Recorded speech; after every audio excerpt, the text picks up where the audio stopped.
नमस्कार दोस्तों, धर्म रहस्य चैनल पर आपका एक बार फिर से स्वागत है। आज दर्शकों के प्रश्नों को लेंगे, जिसमें दो दर्शकों ने अलग अलग प्रकार के प्रश्न पूछे हैं।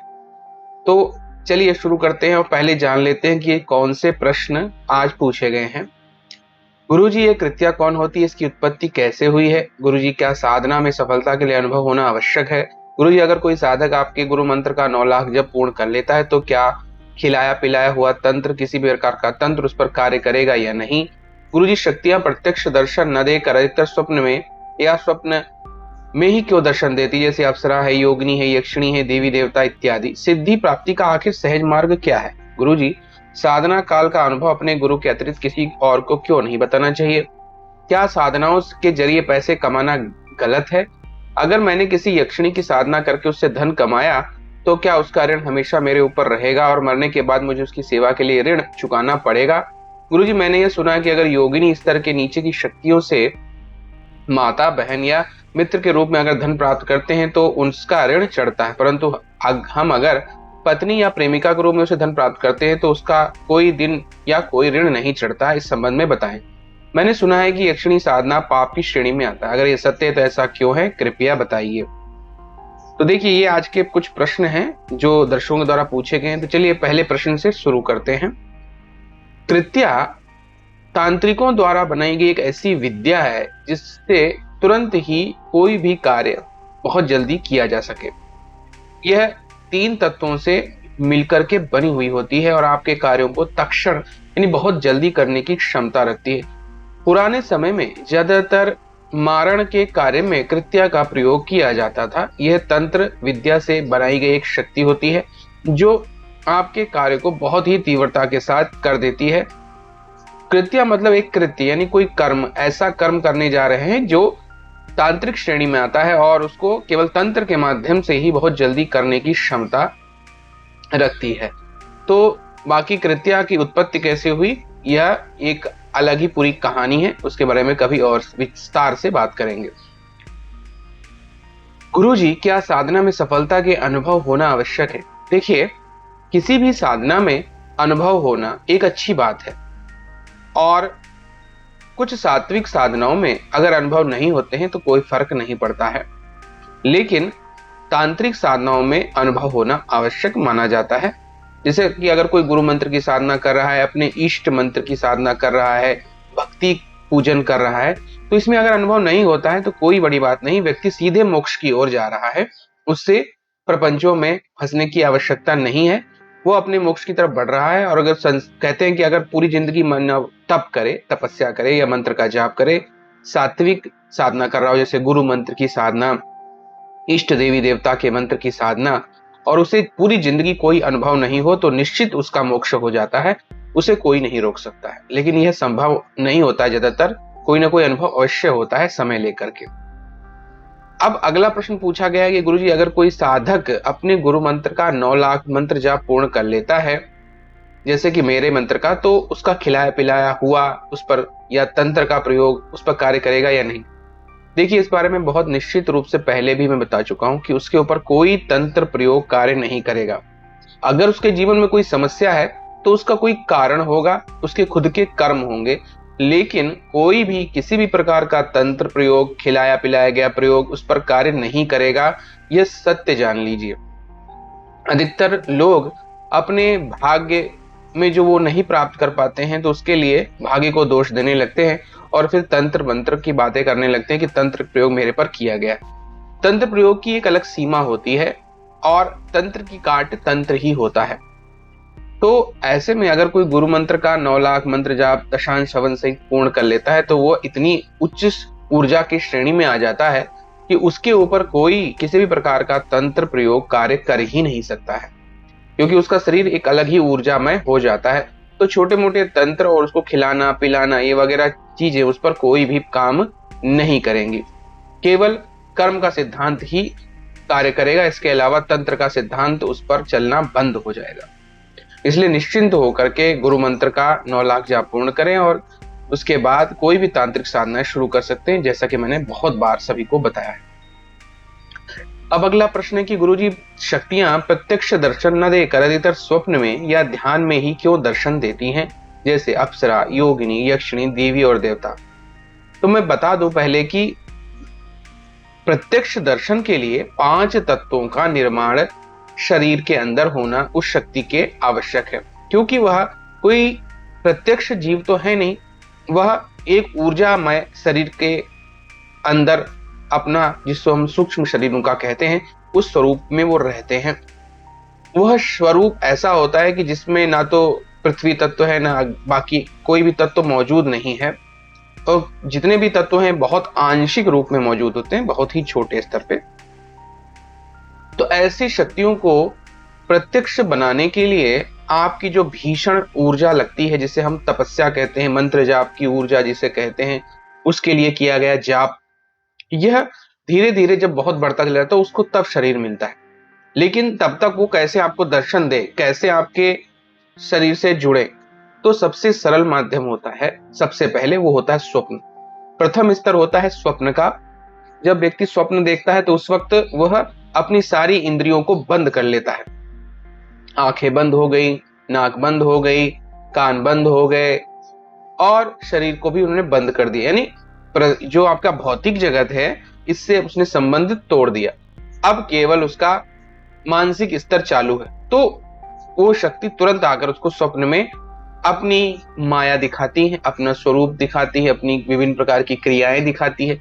इसीलिए सबसे ज्यादा और पहले स्तर पर साधना के स्वप्न में ही दर्शन होने लगते हैं। फिर यह स्वप्न दर्शन धीरे धीरे बदलकर स्पर्श दर्शन में बदलने लगता है। जो शक्तियां हैं फिर आपको छूने लगेंगी, तो आप महसूस कर सकेंगे मुझे कोई छू रहा है। इसके बाद फिर कुछ क्षण के लिए ध्यान में आपको दिखने लगेंगी, फिर धीरे धीरे ध्यान में बहुत बहुत देर तक आपको ध्यान में दिखने लगेंगी, और उसके बाद फिर आप उन्हें जब पूर्ण सिद्ध कर लेते हैं तो फिर वो साक्षात प्रकट हो जाती हैं। और इससे भी ऊपर की श्रेणी वो होती है जब वो साक्षात आपके साथ रहने लगती हैं, जिनके अंदर पूरी तरह से 5 तत्व, पृथ्वी, अग्नि, आकाश, वायु, जल, अग्नि, सब के सब मिलकर आ जाते हैं। तो वो एक पूरा शरीर धारण कर लेते हैं और साक्षात मनुष्य की तरह रहने लगते हैं। अब आपने अगला प्रश्न पूछा कि सिद्धि प्राप्ति का सहज मार्ग क्या है। तो सिद्धि अगर प्राप्ति आपको करनी है तो आप पहले दिमाग से यह निकाल दे कि मुझे सिद्धि प्राप्त करनी है, बल्कि किसी भी देवी या देवता की साधना शुरू कर लीजिए और बस करते रहिए। सबसे सरल मार्ग यही है। और अगर आप समय के हिसाब से नहीं चलते हैं, समय को किनारे रख देते हैं, तो निश्चित सिद्धि प्राप्त होती है। लेकिन याद रखिए इसमें समय बहुत लगता है। ये सरल मार्ग बहुत ज्यादा है लेकिन समय इसमें बहुत ज्यादा लग जाता है। अब अगला प्रश्न है कि गुरुजी, साधना काल का अनुभव अपने गुरु के अतिरिक्त किसी अन्य को क्यों नहीं बताना चाहिए? असल में ईश्वर की तरफ से इस पर पर्दा डाला गया है, क्योंकि अगर इस रहस्य को खोल दिया गया तो संसार में सभी लोग यही कार्य करने लगेंगे और कोई काम नहीं करेगा। और यह कर्मलोक है। कर्मलोक में आपको हर कार्य को करना पड़ता है, तब उस कार्य का समापन होता है। जैसे आप नौकरी करने जाते हैं, नौकरी में काम करते हैं, तब का पैसा कमा के घर लाते हैं। अगर साधना के द्वारा धन पैसा बरसने लगे किसके ऊपर, तो फिर वो क्यों करेगा कार्य, और इसकी वजह से संसार चक्र रुक जाएगा। इसलिए ईश्वर ने सब पे जो है पर्दा डाल दिया। तो इसी कारण से अब कोई व्यक्ति जब साधना काल में अपने अनुभव किसी और को बताने लगता है तो ईश्वर कहता है कि इसकी वजह से प्रचार प्रसार होगा और व्यक्ति इसी ओर दौड़ने लगेगा। इसलिए उसी दिन उसकी सिद्धि वो भंग कर देता है, उसे नष्ट कर देता है। इसीलिए गुरु के अतिरिक्त, क्योंकि गुरु आपको इस मार्ग में लाया है और भगवान शंकर का आदेश है गुरु के रूप में, भगवान शंकर ही गुरु के रूप में प्राप्त होते हैं। तो भगवान शंकर जो गुरु के रूप में अपने मनुष्य अंश को, जिसके माध्यम से साधना एक व्यक्ति से दूसरे व्यक्ति, दूसरे व्यक्ति से तीसरे व्यक्ति में जा रही है, उसके अतिरिक्त किसी और को नहीं बताना चाहिए। और आप भी देखते हैं कि अनुभव में अधिकतर लोगों के मैं सारी ईमेल आईडी वगैरह सब छुपा देता हूं, ताकि व्यक्तियों तक अनुभव सिर्फ पहुंचे, यह नहीं कि व्यक्ति कौन है। जो लोग अपनी इच्छा से बताना चाहते हैं वो बता सकते हैं, बाकी जो लोग अपना नाम पता वगैरह छुपाना चाहते हैं वो आराम से छुपा लेते हैं। और मैं बिल्कुल उनकी इस कार्य में सहायता देता हूं। और अनुभव किसका है, कहां से आया है, क्या है, सिर्फ अनुभव के अतिरिक्त बाकी सारी बातें छुपाता हूं। इसलिए आधे लोग इस पर विश्वास करते हैं, आधे लोग इस बात पर विश्वास नहीं करते हैं। इसी कारण से ईश्वर का जो नियम है वो नहीं टूटता है, इसीलिए उसकी सिद्धि भी नहीं जाती है और लोगों तक वास्तविक ज्ञान भी पहुंच जाता है कि अनुभव में क्या हुआ है और किस तरह के अनुभव आपको भी हो सकते हैं। अब अगला प्रश्न आपने पूछा है, क्या साधनाओं के जरिए पैसा कमाना गलत है? देखिए, साधनाओं के जरिए पैसा कमाना बिल्कुल भी गलत नहीं है, क्योंकि हर एक साधना का एक उद्देश्य होता है। अगर सिद्धि प्राप्त करनी है या कोई उद्देश्य लेकर आप साधना कर रहे हैं, साधनाएं 3 तरह की होती हैं, पहले ही सब जानते हैं। एक सात्विक होती है, एक राजसिक होती है और एक तामसिक होती है। तो पैसा कमाना राजसिक साधना के अंतर्गत आता है, जहां धन कमा के हमें राजा जैसा जीवन व्यतीत करने की इच्छा है। लेकिन सीधे धन कमाना और किसी माध्यम से धन कमाना, ये 2 अलग अलग बातें हैं। याद रखिए, सीधे जब साधक बहुत उच्च स्तर पे होता है तो डायरेक्ट, जैसे कि वो प्रत्यक्ष स्तर पे है, तो जैसे यज्ञनी, यक्षिणी, अप्सरा या देवी देवताओं को प्रत्यक्ष अपने सामने देखता है, उससे वार्तालाप करता है, उसको छू सकता है। इस स्तर पर जब वो पहुंच जाता है तो सीधे पैसा वो अपने ऊपर बरसा भी सकता है, सोना चांदी सामने प्रकट कर सकता है। लेकिन इस स्तर पर ज्यादातर साधक नहीं पहुंच पाते हैं, 100 में केवल 1 व्यक्ति ही इस स्तर तक पहुंच पाता है। अब ऐसी स्थिति में व्यक्ति की साधना और उसका प्रभाव उसे प्राप्त ना हो, यह हो नहीं सकता। लेकिन कहां करना क्या है, तो उसके लिए हमको एक माध्यम बनाना पड़ता है। मान लिया किसी व्यक्ति ने साधना की और वो चाहता है कि वो पैसा कमाना, तो आप जो भी काम जिंदगी में कर रहे हैं, कर्मलोक है, यहां काम तो करना ही पड़ेगा। तो जैसे आप कोई बिजनेस कर रहे हैं, कोई व्यापार कर रहे हैं, कोई कार्य कर रहे हैं, कोई नौकरी कर रहे हैं, तो आपके लिए साधना के माध्यम से मार्ग बनने लगेंगे पैसा कमाने के। आपको अलग अलग मार्ग मिलेंगे, तो उन मार्गों का आप चयन कीजिए। निश्चिंत हो जाइए कि आपकी साधना आप पीछे से आपका बैकअप करेगी और वह आपको निश्चित नए नए अवसर प्रदान करेगी, जिससे आपको धन मिलता चला जाएगा। और इससे पैसा कमाना गलत नहीं होता है। आप कर्म करके पैसा कमा रहे हैं, ऐसा कमाया गया पैसा केवल शुभता देता है, कभी अशुभता नहीं देता है। और इसमें ये 1 नंबर का सात्विक धन होता है और इसमें कोई बुरा प्रभाव नहीं होता है। अगले प्रश्नों के लिए भी आपको इसी उत्तर से हिंट मिल रहा होगा। इसीलिए ये जो धन होता है, जब हम मेहनत करके कोई कर्म करके में पैसा कमाते हैं, हालांकि पैसा इतनी आसानी से नहीं आता है। हाँ, उसमें साधना जब हेल्प करती है, आपकी सिद्धि हेल्प करती है पीछे से, तो वो बहुत ही अच्छी तरह से पैसा आपके पास आने लगता है। अब अगला प्रश्न इसी में आपने पूछा है कि अगर मैंने किसी यक्षिणी की साधना करके उससे धन कमाया, तो क्या उसका ऋण हमेशा मेरे ऊपर रहेगा और मरने के बाद मुझे उसकी सेवा करके यह ऋण चुकाना पड़ेगा क्या? देखिए, पहले प्रश्न में मैंने आपको बता दिया, इसी से आप समझ सकते हैं। अगर आप मेहनत करके कोई धन कमा रहे हैं और शक्ति पीछे से सहायता कर रही है, तो कभी भी आपके ऊपर ऋण नहीं चढ़ेगा। लेकिन अगर आपने साक्षात धन मंगवा लिया, जैसे आपने कहा भाई तो ऐसा कर, जा उठा के ले आ सोना चांदी, तो ऐसा जो आपने सोना चांदी है, इसका आपको कुछ ना कुछ चुकाना पड़ेगा। लेकिन मरने के बाद उसकी सेवा करनी पड़ेगी, ये वगैरह, ये किस तरह के प्रश्न तभी आते हैं जब केवल आपने यक्षिणी की साधना की हो या उस शक्ति की ही साधना की होगी। अगर आपने गुरु मंत्र ले रखा है या उस शक्ति से बड़ी साधना आपने की हुई है, तो फिर आपके ऊपर उस शक्ति के प्रभाव का असर नहीं पड़ता है, उसके अधीन आप नहीं जाते हो, बल्कि वह आपके अधीन रहती है।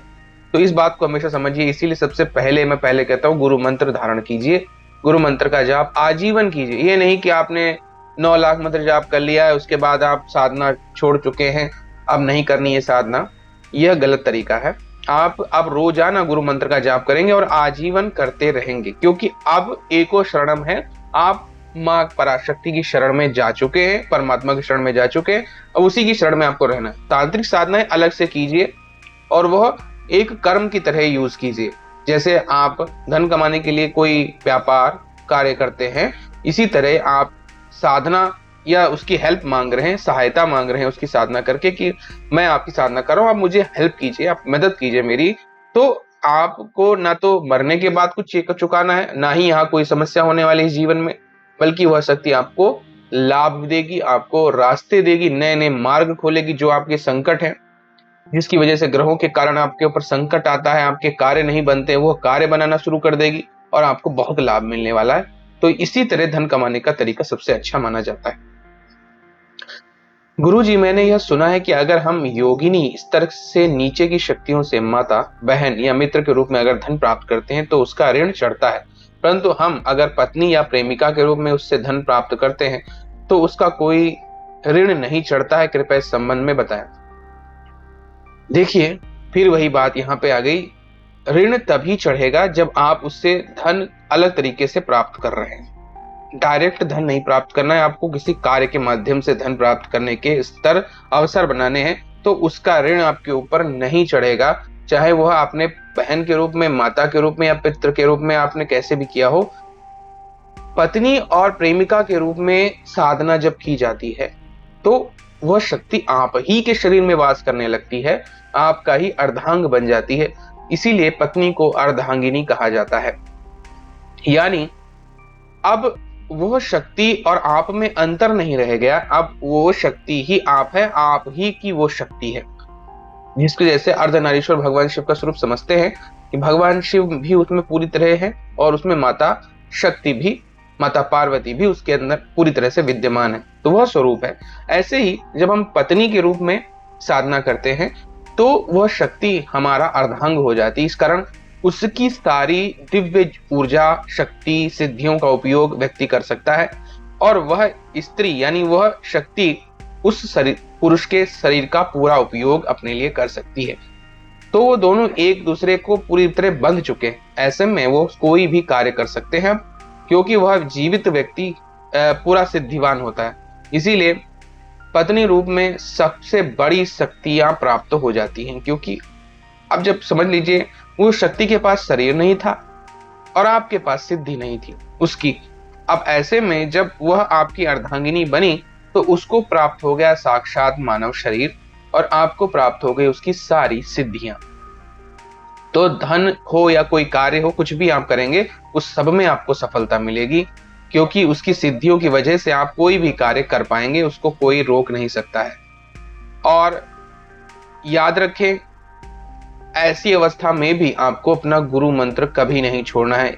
इससे क्या होगा, उस शक्ति का भी उत्थान होगा, वो उसी योनि में नहीं रुकी रहेगी, वो भी ऊपर की ओर बढ़ने लगेगी। क्योंकि शक्ति का मतलब ये नहीं कि आपने उसको सिद्ध कर लिया और इसके बाद आपका काम खत्म। इसके बाद उसका भी भला आपको करना है। आपको अपना ही भला नहीं करना है, आपको उसका भी भला करना है, उसे भी उच्च स्तर की ओर लेके जाना है। अगर वो निम्न श्रेणी की शक्ति है तो उसको देवी स्वरूप तक पहुंचाना है, आपको देवता बनना है, उसको देवी बना देना है। तो यह केवल साधना से होगा, और वो गुरु मंत्र की साधना हो, माता पराशक्ति के मंत्र की हो, और जिनके पास दूसरे के गुरु हैं, जैसे भगवान शिव का मंत्र देने वाला गुरु है, भगवान विष्णु का मंत्र देने वाला है, भगवान गणेश का, भगवान सूर्य का मंत्र देने वाला है, तो उनका निश्चित उत्थान होता है।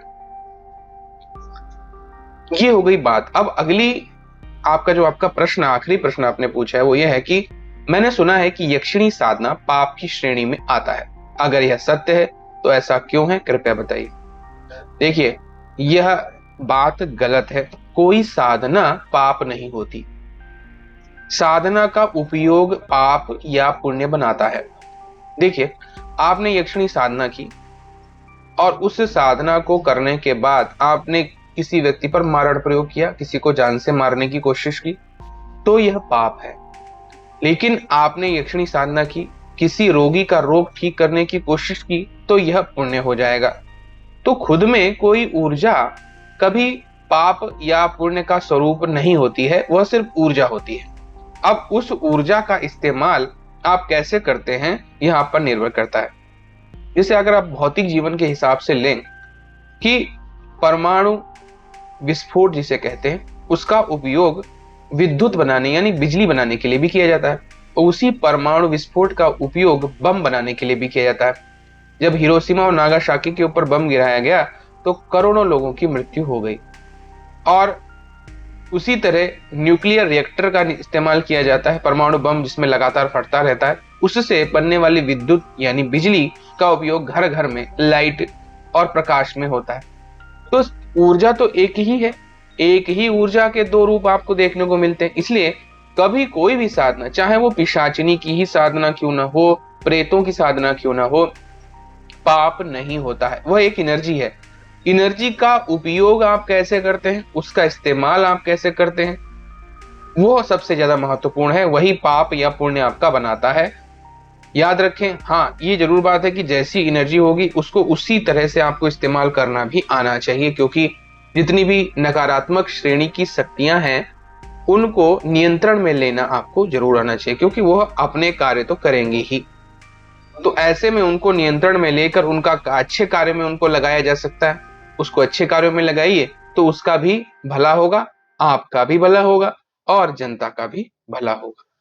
तो ये थे आज के कुछ प्रश्न। अगर आपको पसंद आए हैं तो लाइक करें, शेयर करें, सब्सक्राइब करें। आपका दिन मंगलमय हो। धन्यवाद।